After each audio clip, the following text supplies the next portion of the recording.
Bonjour, j'espère que vous vous portez bien.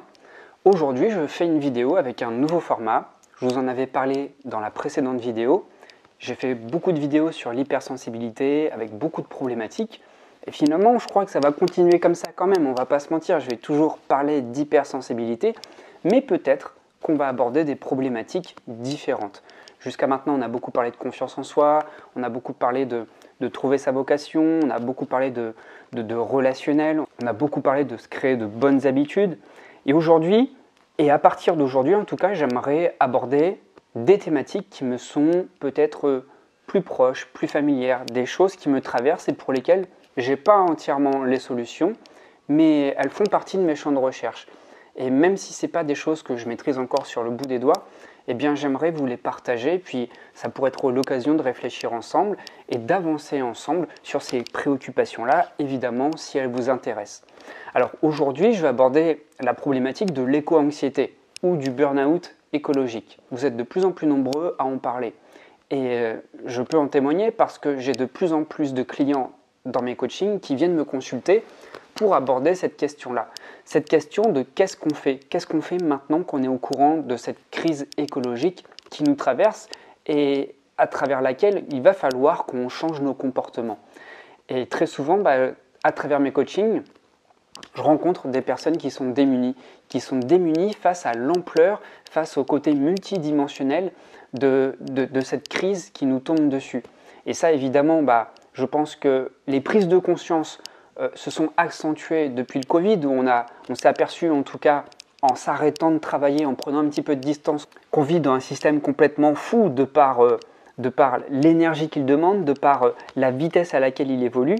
Et justement, cette crise du Covid a au moins une vertu, celle de se rendre compte qu'en s'arrêtant, le vivant reprend sa place. En s'arrêtant, la Terre continue de tourner en tout cas, et on se rend compte qu'on vit dans un système qui est basé sur cette idée de sacro-sainte croissance. Alors, il y a beaucoup de choses qui concourent à ce déroutement psychologique, à cette déstabilisation, parce qu'on vit à cheval entre deux mondes.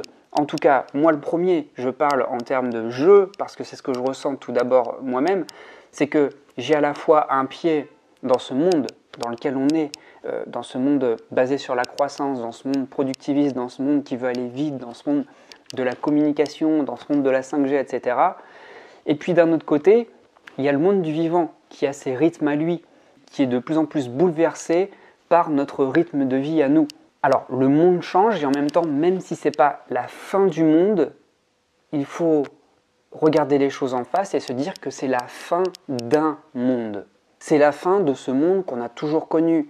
Vous, ceux de ma génération, ceux de la génération de mes parents aussi, peut-être pas celle de mes grands-parents qui ont connu les pénuries et la guerre, mais ceux qui ont connu cette deuxième partie du XXe siècle, ce monde qui est basé sur l'abondance, cette illusion de croire que les ressources sont inépuisables, tant l'eau que le pétrole, que les espèces animales, que les terres rares, que les métaux, tout notre monde est basé sur cette idée de la croissance absolue, d'accord? Et dans cette croissance absolue, notre monde est forcément lié inéluctablement à l'énergie, à la transformation de l'énergie.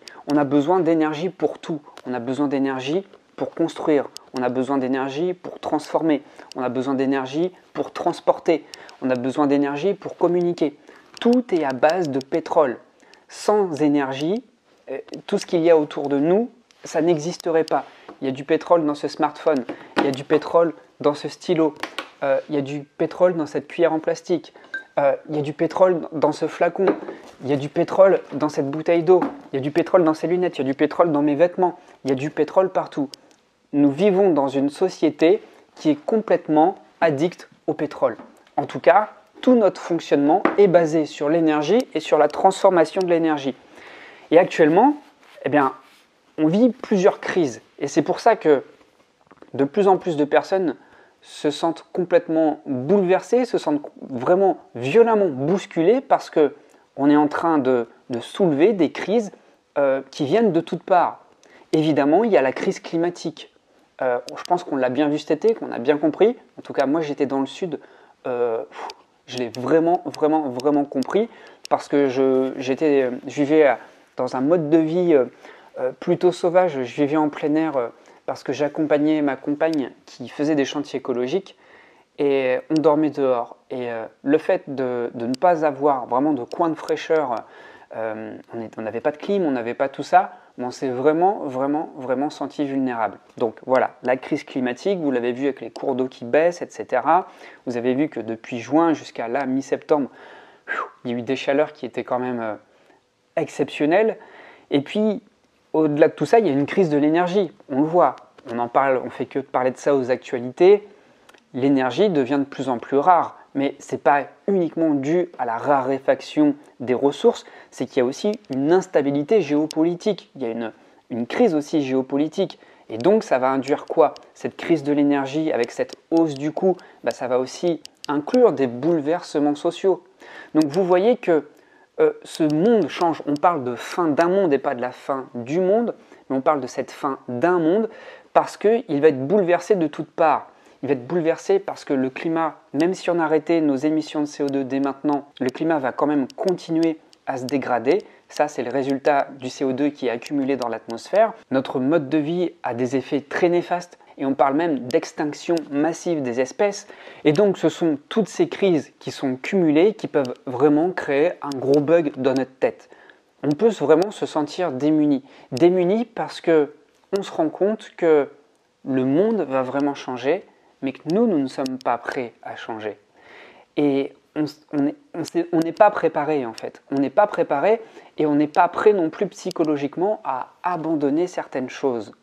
Alors, c'est pour ça qu'on parle de plus en plus de ce concept d'effondrement qui a été amené par des collapsologues.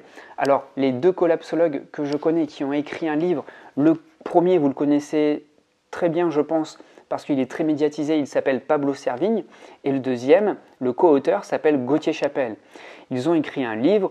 Pablo Servigne est passé dans de nombreuses interviews, notamment sur Thinkerview, mais vous pourrez le retrouver dans de nombreuses autres interviews, comme par exemple sur la chaîne Le Bon Sens. Voilà, il parle de l'effondrement des systèmes. Donc, moi, je viens de lire un livre qui m'a beaucoup aidé, qui m'a beaucoup parlé, qui m'a beaucoup rassuré aussi, mais qui m'a permis de me poser de nouvelles questions pour aborder cette crise dont les issues semblent inéluctables. Parce que lorsqu'on nous parle de la fin du monde, avec la pénurie des ressources, des crises alimentaires, des crises climatiques, avec des événements météorologiques qui vont s'emballer, il y a de quoi devenir fou. Il y a de quoi devenir fou parce qu'on sent qu'on n'est pas armé pour faire face à ça. Et justement, dans le livre L'effondrement et après expliquer à nos enfants et à nos parents, eh bien Pablo Servigne et Gauthier Chapelle ne nous apportent pas des solutions toutes faites, évidemment non, mais ils nous apportent en tout cas une manière d'aborder ce sujet-là, de l'aborder avec nos enfants, d'accord, parce que c'est important d'ouvrir la conscience de nos enfants qui de toute façon ne sont pas dupes et sont de plus en plus conscients de ce qui les attend, mais aussi d'en parler avec nos parents.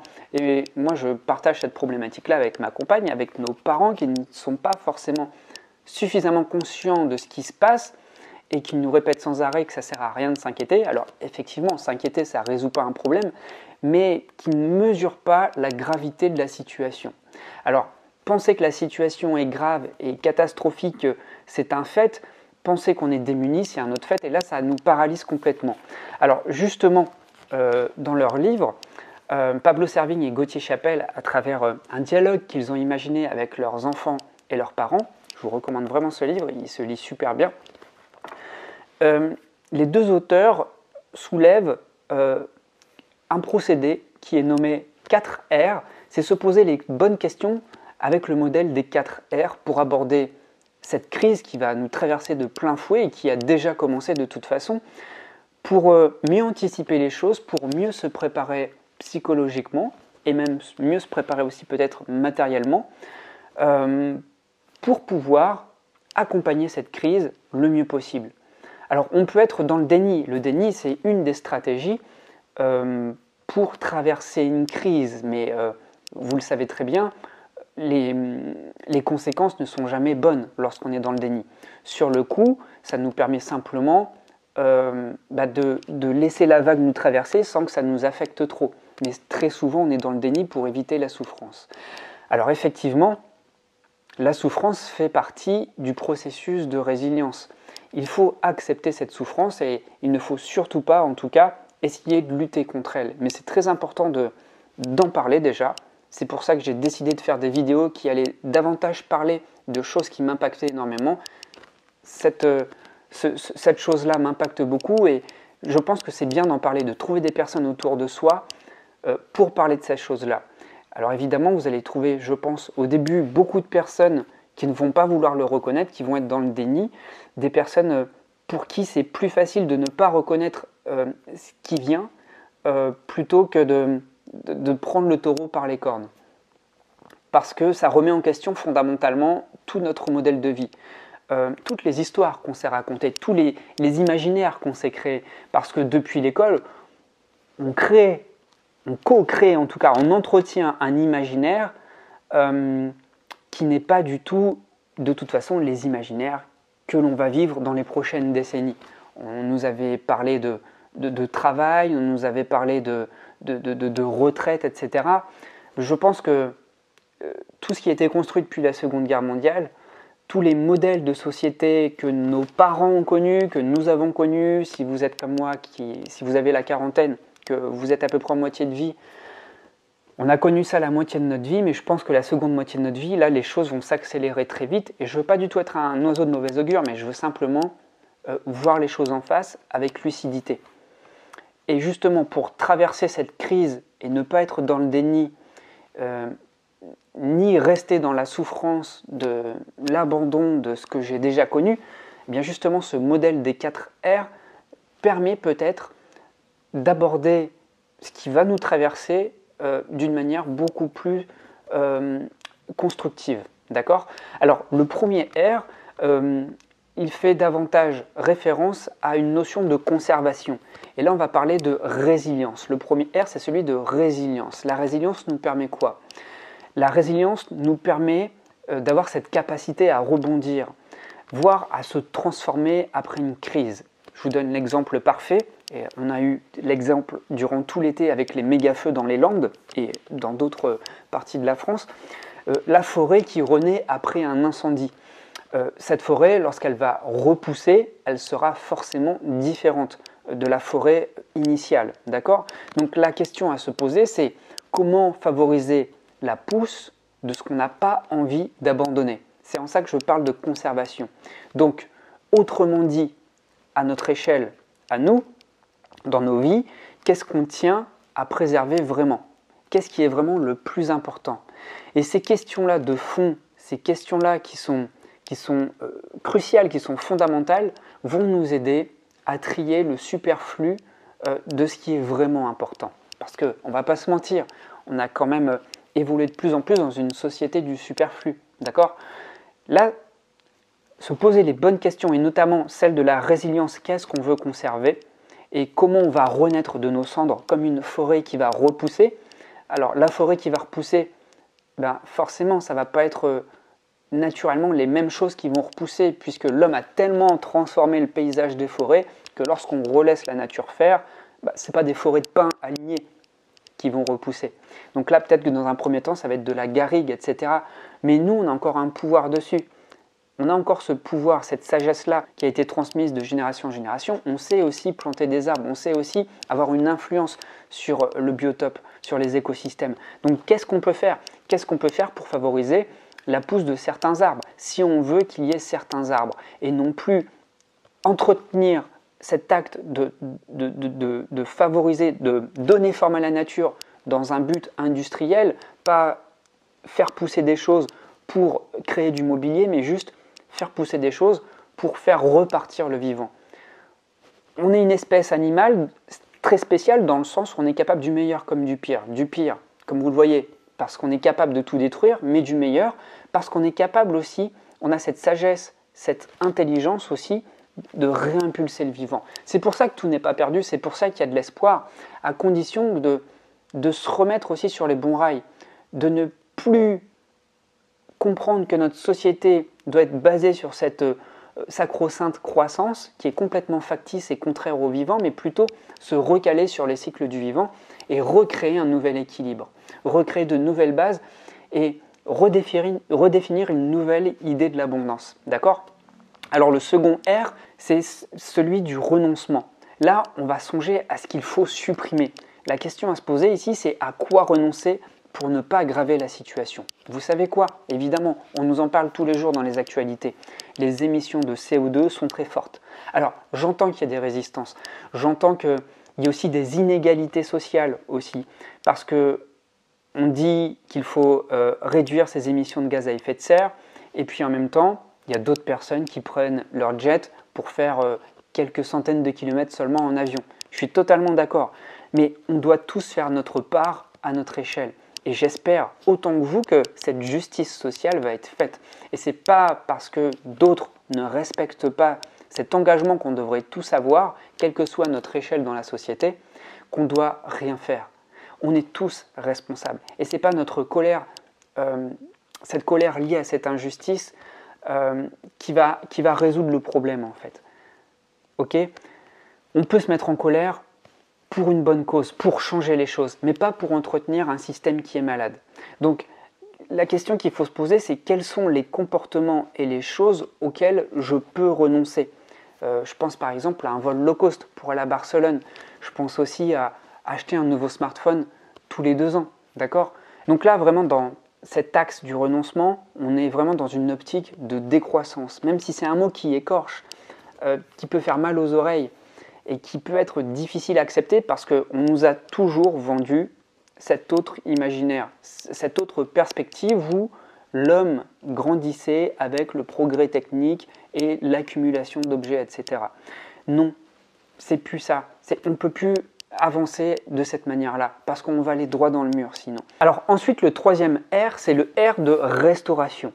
Alors dans restauration, on est dans une volonté de création. Qu'est-ce qu'on peut réhabiliter qui peut être utile aux vivants? On peut par exemple réhabiliter tout ce qui va dans le sens du vivant, donc des forêts sauvages. On peut aussi être conscient de ce qu'on mange, de manger juste de la nourriture de saison, de manger local aussi, de ne plus manger peut-être, en tout cas de diminuer drastiquement les mangues ou les cerises à Noël, tous ces fruits exotiques qui ont énormément voyagé. Peut-être développer davantage de solidarité locale, recréer du lien, pas qu'avec ça, pas qu'avec YouTube non plus, mais vraiment réapprendre à créer du lien. Et c'est ça qui nous fragilise de plus en plus, cette division entre individus. Et ce qui va nous rendre plus forts, ce qui va nous rendre plus résilients aussi par rapport aux choses qui vont être bouleversées dans les prochaines années, ce qui va nous rendre plus forts, c'est justement cette entraide. C'est vraiment ce noyau-là, c'est vraiment un des phénomènes les plus puissants qui va nous permettre d'être beaucoup plus puissants face aux vagues, face aux crises qui vont nous traverser. Et puis se créer des loisirs, se créer de nouveaux loisirs, mais des loisirs, encore une fois, indépendants de l'électronique. Ce sont des exemples, mais juste apprendre à se retrouver. Apprendre à se retrouver simplement, apprendre à rediscuter, à redialoguer, apprendre à être d'accord de ne pas être d'accord, apprendre à dialoguer simplement, apprendre justement à fructifier nos idées, à être OK avec le fait que tout le monde ne partage pas le même avis que soi, mais qu'on soit vraiment dans une volonté de construction, de reconstruction, savoir se retrouver. C'est tellement essentiel de créer du lien. Et en tout cas, je pense et je le ressens entre ma période adolescente et maintenant, quand je vois les jeunes aujourd'hui, ça me fait un petit peu mal de voir qu'ils sont de plus en plus dans leur bulle et qu'ils sortent beaucoup moins. Je pense que le Covid a beaucoup accentué ça aussi. C'est tellement essentiel de recréer du lien. C'est essentiel parce qu'on est une espèce sociale, on est une espèce animale à caractère social et on a besoin des autres pour grandir. Un enfant ne peut pas grandir tout seul. Un enfant ne peut pas s'éduquer tout seul avec une tablette. Un enfant a besoin de contact humain. Un enfant a besoin d'amour. Et nous qui sommes adultes, avons besoin exactement aussi de la chaleur humaine. On a besoin de l'attention, on a besoin de la bienveillance des autres. Et vous savez, avoir des bonnes relations au Japon, avoir des relations amicales, des relations épanouissantes, eh bien ça fait partie de l'ikigai, ça fait partie du bonheur dans la vie, ça fait partie de l'épanouissement. Ne négligez pas vos relations sociales. Avoir un bon travail, avoir une bonne santé, c'est hyper important, avoir des bonnes ressources, avoir de l'argent, avoir une bonne qualité de vie, c'est extrêmement important, mais sans les relations, c'est la pièce du puzzle qui est manquante. On a besoin de ça aussi. On a besoin de relations pour partager notre existence. Et puis, il y a le dernier R, le quatrième R. Ce quatrième R, c'est le R de la réconciliation. Donc là, on va parler de réparation. On va parler de retour à une certaine paix. Ça va passer par réclamer une certaine justice pour réparer des choses qui ont été abîmées. Vous comprenez de quoi je parle? Du traitement des animaux, de la préservation de la nature, de la qualité de l'air dans l'atmosphère, et surtout, arrêter de traiter le vivant comme une valeur marchande. Arrêter par exemple de traiter les arbres comme du mobilier. Arrêter d'avoir des rapports de domination entre humains. Alors évidemment, c'est utopique, mais on a besoin de nouveaux imaginaires, de nouveaux récits qui soient davantage basés sur des utopies que sur des dystopies. Et là, je me réfère directement à toutes les séries de fiction qu'il y a sur Netflix ou n'importe lesquelles au cinéma. On a juste affaire à des dystopies. Et ça, eh bien, ça marque au fer rouge notre imaginaire. Comment pouvons-nous avoir de nouvelles idées? Comment pouvons-nous rêver à des nouveaux futurs possibles, à un monde beaucoup plus propice à l'émerveillement, à l'épanouissement de nos enfants, si à chaque fois notre inconscient, ou en tout cas ce qu'on nous laisse rêver, est toujours basé sur des dystopies. Mais même le discours des politiciens, même le discours du président sur le fait que c'est la fin de l'abondance, que c'est la fin de l'insouciance et tout ça, mais à chaque fois, depuis des années, on nous dit que ça va être la merde et que ça va continuer. Alors, vous allez me dire, peut-être qu'en faisant ça, on est dans le déni.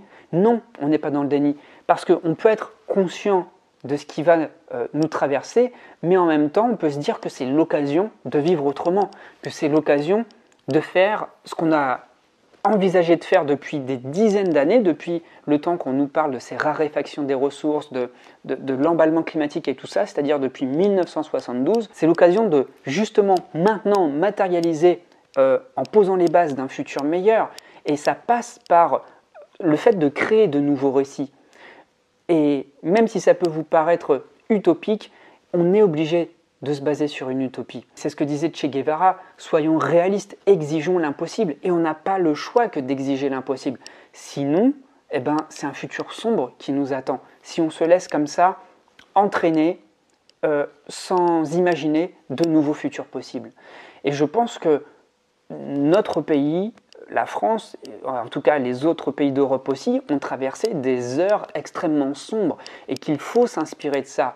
Lorsqu'on regarde le conflit de la Seconde Guerre mondiale avec le nazisme, on a passé des années extrêmement sombres. Et je ne pense pas que lorsqu'on était plongé à l'intérieur de cette période historique, c'était vraiment très joyeux. Mais pourtant, on a réussi à y croire, puisqu'on en est sorti. C'est qu'on s'est laissé croire, on s'est laissé penser que ça pouvait être possible. Les résistants, ils sont pour beaucoup. Il n'y a pas eu que les résistants, évidemment, c'est le concours de beaucoup de facteurs.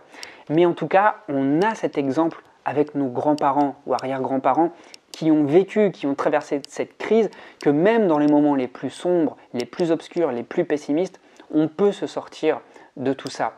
Et voilà, c'est pour ça que c'est important pour moi de vous en parler, parce que c'est un sujet qui me touche et je suis sûr que ça vous touche, peut-être pas à la même échelle, peut-être pas aussi profondément, peut-être que évidemment ça vous touche aussi ou même plus profondément que moi.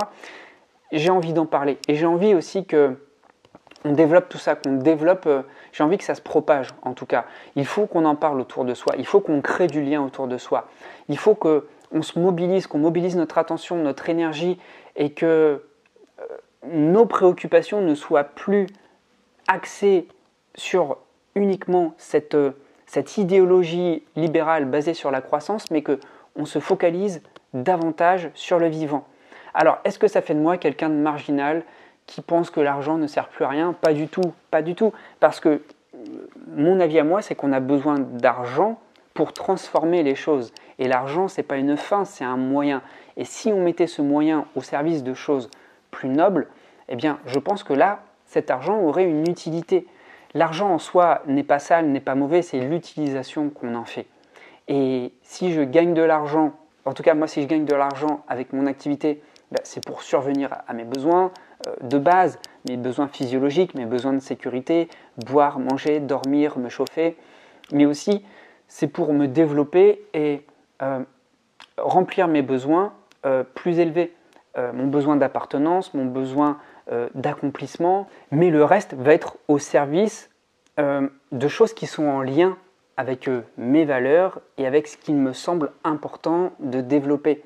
Donc les questions à se poser sont basées sur ces 4 R. J'espère que vous avez pu les noter, sinon n'hésitez pas à réécouter la vidéo, mais surtout, il faut se poser cette question: comment je peux, à mon échelle, continuer à vivre et être au service de la transformation de cette société? Comment je peux accompagner cette vague qui va me traverser?